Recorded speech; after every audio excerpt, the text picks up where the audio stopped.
They skipped my wedding for my sister's party, then begged me for $20,000. Hi everyone, my name is Sophia, and I'm 32 now, living in a quiet suburb of Seattle, Washington, with my husband Alex and our 2-year-old son. But this story takes me back to my wedding day 5 years ago in a beautiful beach venue in California, the kind of place you dream about as a little girl. It was supposed to be the happiest day of my life. Instead, it became the day I realized my family never really saw me. And when they came begging for $20,000 years later, I made sure they finally understood what being invisible feels like.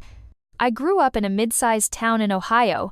Mom was a school teacher, Dad worked in insurance. I have one younger sister, Lily, who's 2 years younger than me. From day one, Lily was the star. She was the bubbly one, the pretty one, the one who got straight A's without trying, the one who won every talent show. I was the quiet one. Good grades, part-time jobs, always helping around the house. But that meant I was the reliable child, the one who didn't need attention because I never caused trouble. When I got into college in California, on a scholarship, I was thrilled. Mom and Dad said, "That's great, honey, just don't forget to call." Lily got a full ride to a local university. They threw her a huge party. I smiled and clapped. I met Alex in my junior year. He was kind, funny, from a stable family in Oregon. We fell in love slowly, coffee dates, late-night study sessions, road trips. After graduation, he proposed on a cliff overlooking the Pacific. I said yes immediately. Wedding planning took 2 years. I worked overtime at my marketing job to save. Alex contributed too. We wanted something intimate but beautiful. Beach ceremony, sunset vows, 80 guests. I sent save the dates to my family 10 months in advance. Paid for their flights, booked their hotel rooms. Mom cried on the phone, "We're so proud, Soph, we'll be there." Then Lily announced her 25th birthday party, same weekend. "It's a milestone," she said. "Big bash at home in Ohio. All my friends, family, theme party. You can come after your wedding, right?" I laughed at first. "Lily, my wedding is that weekend. You can move your party." She pouted. "But it's my quarter life. You can change your date. Weddings are easy to reschedule." Mom and Dad sided with her. "Sophia, be reasonable. Lily's party is local. Your wedding's so far, flights are expensive." I reminded them, "I'm paying for your flights. And the hotel." Dad sighed. "It's not just money. Lily needs us here. She's going through a lot." I begged, cried on the phone. "This is my wedding, my once-in-a-lifetime day. Please come." Mom said, "We'll send a video message. Lily's party is important too." Important too? My wedding was second place. The day came. Alex and I said our vows on the beach. Friends cheered, but my side of the aisle, empty. Not one family member. I smiled through tears. Alex held my hand tighter. "They're missing out, Em, not you." Lily posted party photos that night. Mom and Dad laughing, cake balloons. Caption, "Best birthday ever, family first." I unfollowed them all, blocked numbers for months. Alex supported me. "You deserve better." We built our life, house, careers, our son. No contact with family except occasional cards. Then the call came. The silence after I said no to the $20,000 request lasted exactly 3 weeks. Then the messages started again. First polite, then desperate, then angry. Mom texted, "Sophia, we're struggling. Lily can't pay rent. Please, just think about it." Dad called, "We're your parents. Family helps family." Lily sent a long voice note crying. "I'm pregnant again. The father left. I need help, sis. Don't be heartless." Heartless. That word stung. I remembered the empty chairs at my wedding, the photos of them laughing at Lily's party while I forced a smile for the camera. I remembered the video message they sent, 30 seconds of "we love you" while balloons popped in the background at Lily's bash. I remembered crying alone in my hotel room on what should have been my wedding night. I didn't reply. Instead, I did what I should have done years earlier. I stopped protecting them from the truth. I created a private Facebook album, title, "What You Missed." First photo, me walking down the aisle alone. Dad had promised to walk me, but he didn't show. Second, Ryan kissing me at the altar. Empty seats behind us clearly visible. Third, screenshot of Mom's text declining the flight money. "Lily's party is more important right now." 4th, Lily's birthday post. Mom and Dad in the center, smiling. 5th, my wedding cake uneaten with the topper of a bride and groom, no family around it. I sent the link to a group chat with my parents, Lily, and a few close cousins who had also missed the wedding. No caption, just the link. Mom replied first, "Sophia, take this down. This is private." I typed back, "Private? Like how my wedding was private to you. You chose a party over your daughter's marriage. Now you choose to see what that looked like." Dad called, voice shaking. "We didn't mean to hurt you. We thought you'd understand." "Understand?" I said. "I understood perfectly. You picked Lily. Again, and again, and again, so now I'm picking me." Lily sent a voice note, screaming, "You're so selfish. We're in crisis and you're posting photos to embarrass us?" I replied, "Embarrassed? Try humiliated. Try standing at your altar with no family. Try smiling for photos while your heart is breaking. Try explaining to your new in-laws why your parents aren't there. That's embarrassment."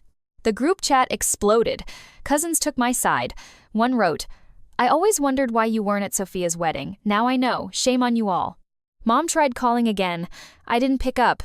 Then came the guilt trip from Dad.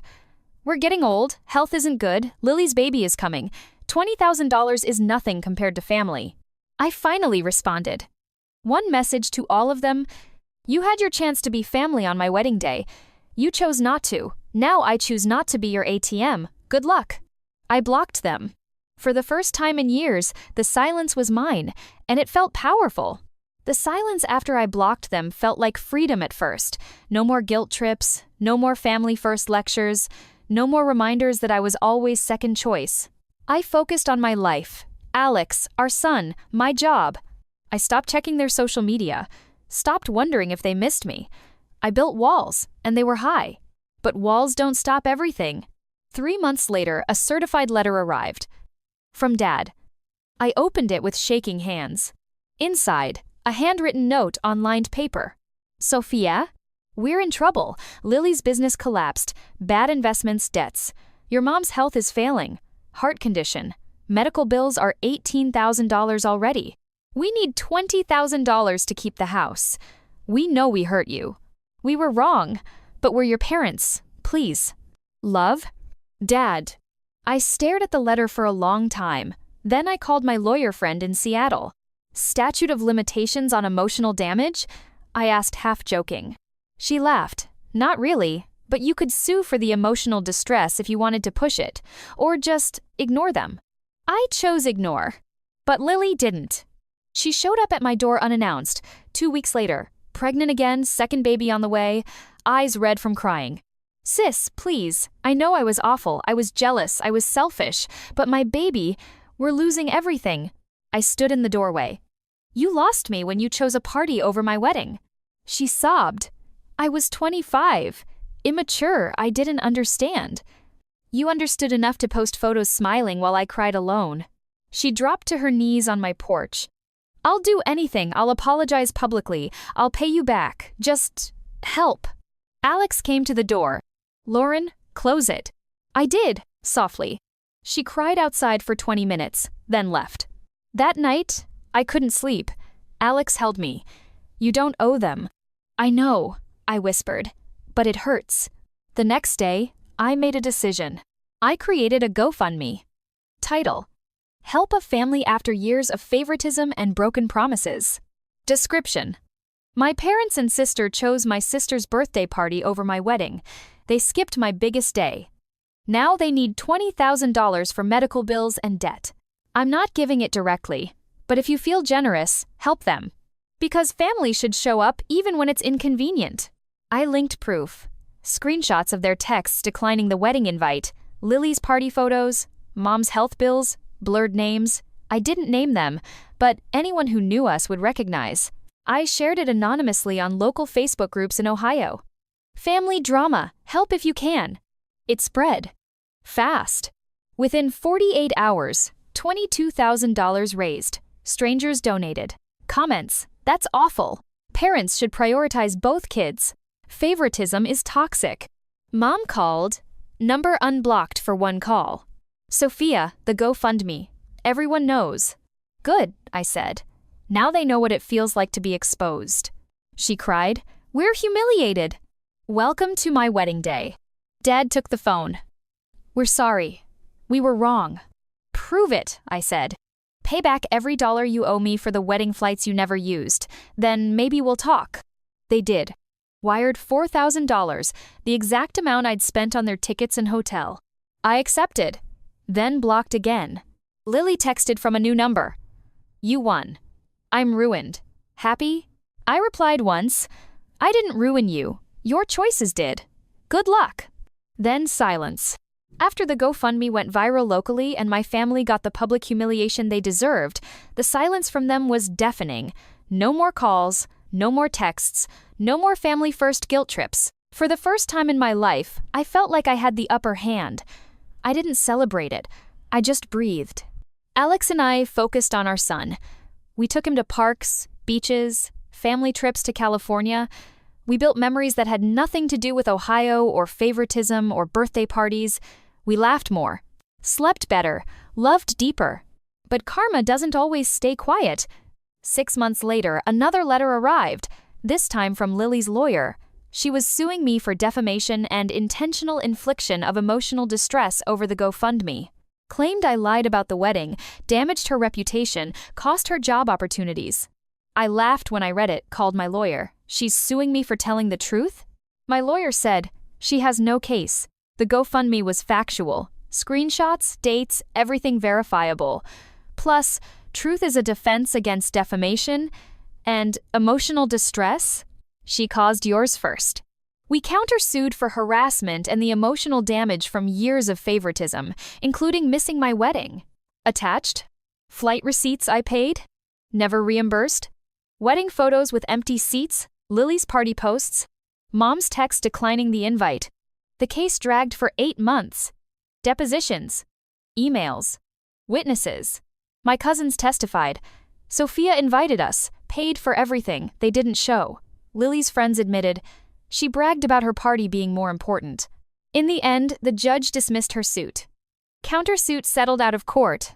Lily paid me $12,000 for emotional distress and legal fees. She also had to write a public apology on Facebook. No names blurred. Her post.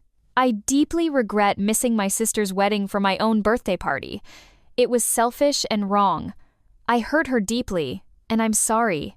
Family should show up for each other. I didn't. I'm working on being better. Comments exploded, some supportive, most brutal. About time. You chose cake over your sister's vows? Karma's a bitch. Lily lost more friends, moved to a smaller apartment, second baby born, alone. Mom and dad? They sold the family home to pay bills. Moved into a condo. Mom's health declined. Dad retired early. They never asked for money again. But the real revenge wasn't the money or the apology. It was Christmas 2 years later. Mia's first Christmas card arrived from Lily. Inside, a photo of her and the kids. Note: Soph, I miss you. I'm sorry. Merry Christmas. I didn't reply, but I framed the card, put it on the mantle next to my wedding photo with the empty seats. Every year, it stays there. A reminder. Family isn't who shows up when they need you, it's who shows up when you need them. They didn't. I did, for myself, for my son, for my future. And that's the most brutal revenge of all, living well without them. The GoFundMe money arrived in their account within days, $22,000 from strangers who read the story and felt the injustice. Mom texted once, "We got the money. Thank you. No apology. No, we were wrong. Just thanks, like I donated out of kindness." I didn't reply. Lily posted a thank you on her Facebook. Thank you to everyone who helped. Family means everything. No mention of me. No mention of the wedding. Just a photo of her new baby bump with a heart emoji. I laughed, bitterly. Then blocked her new profile too. Life moved forward. Alex and I had our second child, a boy. We named him after my grandfather. We traveled, took the kids to Disneyland, to the beach, to places my family never cared to visit with me. We built traditions, Sunday pancakes, family movie nights, bedtime stories where the heroes always win. I started a small blog anonymously. The Forgotten Daughter. Stories of favoritism, sibling rivalry, parents who choose one child over the other. I never used real names. But the stories poured in. Hundreds of women, and some men, messaged. This happened to me. My parents always chose my brother. They skipped my graduation for my sister's prom. I published them. Moderated comments. Built a community. One post went semi-viral, shared on Reddit r raised by narcissists and r entitled parents, thousands of upvotes. Comments. This is why I went no contact. My sister did the same, stole my thunder. You deserved better. I never mentioned my own story publicly. But writing helped me heal. 2 years after the GoFundMe, Mom called from a new number. Voice weak. Sophia, your dad had a stroke. He's in the hospital. We need help. The bills. I listened. Quiet. She continued. Lily's baby is sick. Needs surgery. We can't afford it. Please. I said, you have the GoFundMe money. Use it. We spent it. Medical bills, Lily's rent. You didn't think you'd need more? Silence. I said, I paid for your flights to my wedding. You didn't come. Now you want more money? She cried. We were wrong. We're sorry. Sorry isn't enough, I said. Actions are. I hung up. Dad died 2 weeks later. Stroke complications. Mom called again. Come to the funeral, please, for him. I thought about it. Long and hard. Then I booked a flight. Not for them. For closure.